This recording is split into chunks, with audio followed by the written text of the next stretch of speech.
Gördün mü ana? Ananı gördün mü? Hansı? Bunu da aşağıda yiyken. Gördün mü ortada? Ha. Bak orası. Ha de. Rengine bak. Ha oydadır. Ne yapsın? koydu öyle? Neyse götürdüm de. Böyle de. Ne dersin ona?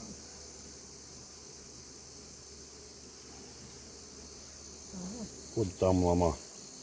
Qəfəsdən sonra. Daha sonra. Şu.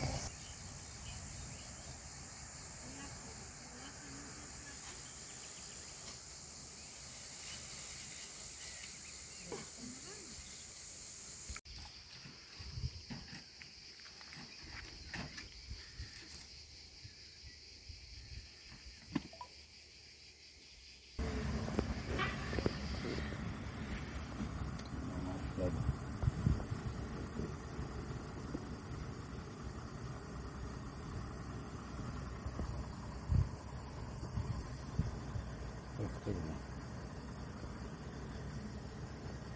Yoktur burada. Rampada yok.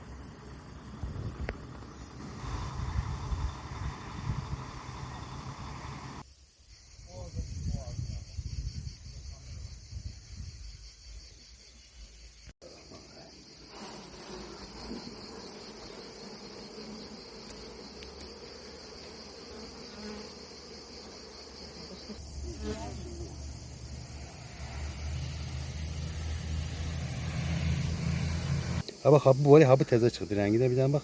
Aha. Araba çıkıyor. Gördün mü? Aha göster elinden. Bak bu da çıktı üstüne kıragayla. Bak bu da araba başlar falan çıkıyor. Üstüne kıragayla. Aha.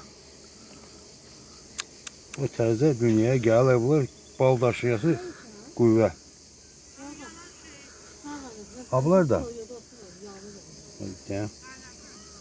Ha bu teze çıxan arılardır. Öz yuvalarını özləri təmizləyir. Ay bu buradan çıxır. Rənginə baxanda bilmir. Çoxsu özləri çıxan, özləri öz yuvalarını təmizləyirlər. Təmizlik iş yaparlar. Yəni sabahsı gün üçün nektar yığmağa. O rənginə baxanda, bunun rəngində bu yüzden svetli rəngi var. Bax. Təzə çıxıb, heç dəymir də. Açıqdır rəngi. Ha buna bax buna. Bu lap indi çıxıb da. Buna tüklü şey düşdü. Aha. Da təzə çıxandı.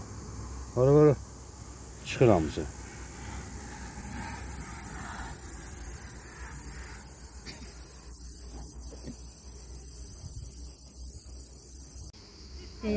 Yakmayın. Ayağında Ayağında bak. Çiçek tozu, güləm. Keyifli. İnşallah. Anaya bakalım oğlum. Güzel. İkisine bakıyor bakalım.